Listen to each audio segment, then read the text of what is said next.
Sweat dripped from Petty Officer Daniel Ibarra's temple and floated for a second in the stale air before he wiped it away with the back of his sleeve. The sonar display in front of him glitched again, one sharp, erratic spike cutting across the screen like a heartbeat going flat. "Captain, I've got a phantom echo," he whispered. The control room aboard the USS Vantage fell into a suffocating hush. 5,000 meters above them, the Atlantic churned in black indifference. 5,000 meters below, something was screaming through the water. Another ping. Weak. Broken, then silence. The Russian submarine K-331 Volkov had vanished 42 minutes earlier, nuclear-powered, armed, on routine patrol according to Moscow. Now it was a smear of noise and static in the abyssal dark. Captain Eleanor Hayes stepped behind Ibarra, her reflection ghosting across the sonar glass. "Replay it." The sound filled the compartment, a warped metallic groan buried under a failing transponder signal. It wasn't an explosion, it was an implosion. It sounded like something being pulled apart slowly. "Pressure hull failure?" someone muttered. Hayes didn't answer. She had spent 23 years in submarines. She knew the difference between metal surrendering to the ocean and something else. "This wasn't collapse," she said quietly. "It's displacement." No one corrected her, because no one understood it either. Within hours, the Atlantic became a geopolitical powder keg. Washington demanded clarification. Moscow denied distress. Satellite feeds showed nothing. No oil slick, no debris field, no emergency beacon. The Volkov had simply stopped existing. Admiral Ross, back in Norfolk, stared at the Atlantic on his wall-sized display. "A nuclear submarine doesn't misplace itself," he growled. "Find it, quietly. Because if the Russians believed the Americans had sabotaged it, retaliation would be swift. And if the Americans believed the Russians were lying, the powder keg would ignite." 3 days later, the Vantage hovered over the last known coordinates. The ocean here was older than memory, a trench yawning into tectonic silence, lightless, crushing. The air inside the submarine smelled of metal, sweat, and recycled breath.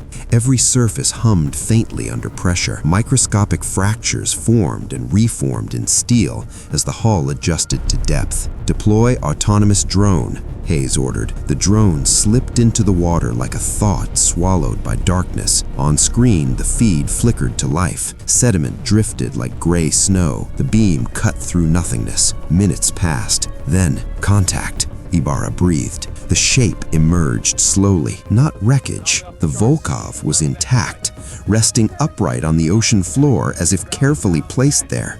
No debris, no rupture, no scorch marks, just parked. "Impossible," someone whispered. The drone circled.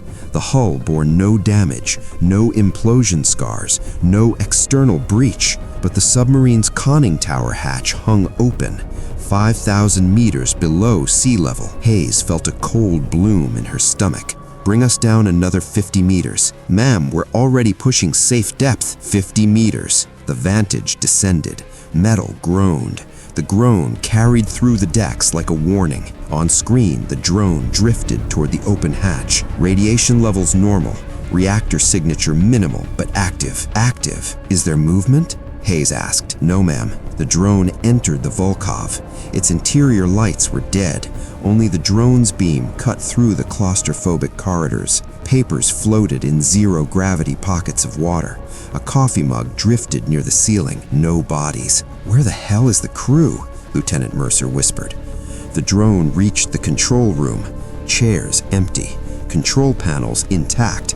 Then the camera glitched. A ripple crossed the screen. Not digital distortion. The water itself seemed to warp, like heat shimmer on asphalt. "Tell me that's interference," Lieutenant Mercer said. Ibarra swallowed. "It's not electronic." The ripple moved along the wall, and for one impossible second, the steel bent inward without breaking, as if something invisible pressed from the other side. The feed cut to static. Back in Norfolk, Admiral Ross slammed his fist on the table. "What do you mean it's intact?" "It's intact," Hayes repeated over secure channel. "Crew missing. Structural anomaly observed. Anomaly? We have visual evidence of hull deformation without fracture. Silence. You're suggesting what, Captain? I'm suggesting, she said carefully, that the Vulov wasn't destroyed. It was relocated. To where? Hayes looked at the feed replay, the phantom echo, the metallic groan. I don't know. Act 2 began with descent, because the anomaly wasn't just the submarine, it was the seabed beneath it. The drone's final frame had captured something below the hull, an indentation in sediment, perfectly circular, far larger than the Vulov itself, as if the submarine had settled into a pre-existing imprint. The Vantage deployed a second drone, this one equipped for deeper trench penetration. The trench floor sloped downward beyond the Vulov into a darker chasm. The drone crossed the edge, and the world changed. The sediment gave way to smooth black material, not rock, not volcanic glass, perfectly uniform. Geological survey shows no record of this formation, Mercer said, voice tight. The drone's beam scanned the surface. Lines appeared, geometric, symmetrical, carved.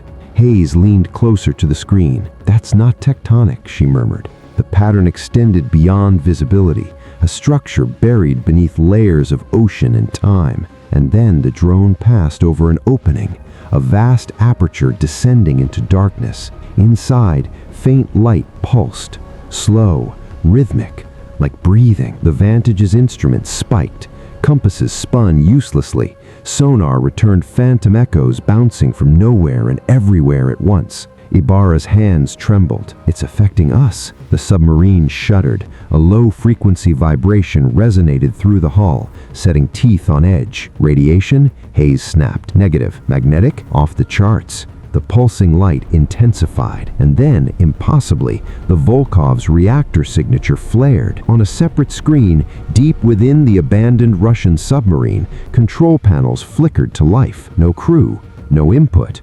Systems activating on their own. What the hell is this? Mercer whispered. The pulsing light below synchronized with the Vulkov's power cycle, like two machines talking, or something waking up something else. Act 3 did not begin with answers. It began with the Vulov moving. On the external camera feed, the Russian submarine lifted gently from the seabed. No propeller wash, no ballast release.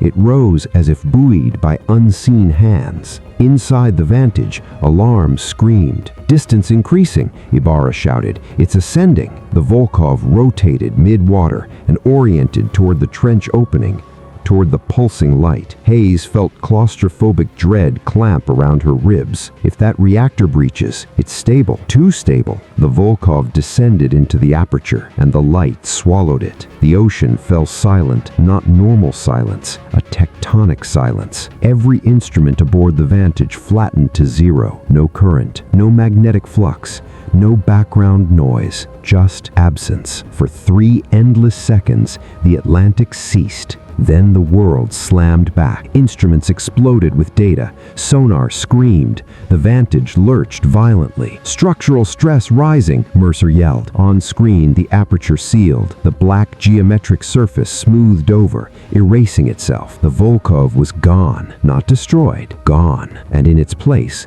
something else lingered. Coordinates etched faintly across the seabed in luminous lines. Latitude and longitude.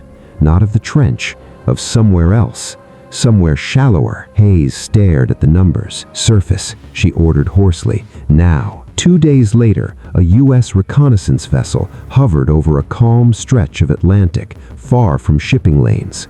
The coordinates pointed here. The water was placid, deceptively ordinary. A buoy was deployed. The ocean trembled. A circular disturbance formed, widening silently. Then the surface broke. Not with debris, not with wreckage, but with a structure rising smoothly from the deep, black, seamless, geometric, the size of a city block. Crewmen stood frozen on deck. Water cascaded off its angles in sheets. No insignia, no markings, no visible propulsion, just impossible architecture emerging into daylight. Crewmen stood frozen on deck. One crossed himself. The structure emitted a low hum, resonating through bone. Panels shifted, a cavity opened, and from within, the Volkov slid coat, intact, lights glowing, hull unmarred. It floated briefly on the surface, then its hatch opened. The Russian crew stepped out, alive, unharmed, faces blank, eyes unfocused. They moved in perfect unison toward the structure, as if answering a call. Russian and American ships alike watched powerless, no weapons fired, no orders given, because everyone understood instinctively that this was beyond geopolitics, beyond blame. The crew entered the structure. The Volkov followed. The cavity sealed, and the city-sized geometry sank without a ripple. The Atlantic closed over it like a secret reclaimed. In the weeks that followed, both governments denied everything. Joint statements were drafted, satellite footage classified, sonar logs erased. The geopolitical powder keg cooled. Officially, the Volkov suffered a temporary communications blackout and returned safely to port. Unofficially, Captain Hayes replayed the coordinates burned into her memory. They weren't random. They mapped points across the Atlantic, a pattern, a network, not of destruction, of placement, as if something ancient had been waiting beneath tectonic silence, waiting for nuclear signatures, for human energy, for a signal strong enough to answer. In her final report, never sent, Hayes wrote a single line: "We did not find the Volkov. It found something else, and that something is still down there." Late at night, alone in her quarters, Hayes would sometimes imagine the abyssal dark beneath the Atlantic, the pressure, the cold, the phantom echoes drifting through black water. She would imagine geometric shapes resting miles below, invisible to sonar unless they chose to be seen. Microscopic fractures forming in the thin illusion of human control. And she would wonder, were they guardians, collectors, observers, or architects resetting a global order we barely understood? The ocean covers more than 70% of this planet. We have mapped the surface of Mars more thoroughly than our own seabed. Somewhere beneath tectonic silence, beneath sediment and history, something answered a Russian reactor's heartbeat. Something capable of bending steel without breaking it. Something that parked a nuclear submarine like a toy and gave it back. The Atlantic is vast, but it is not empty. And sometimes, in the dead of night, sonar operators still report phantom echoes, soft metallic groans, rhythmic pulses, like breathing, waiting for the next signal.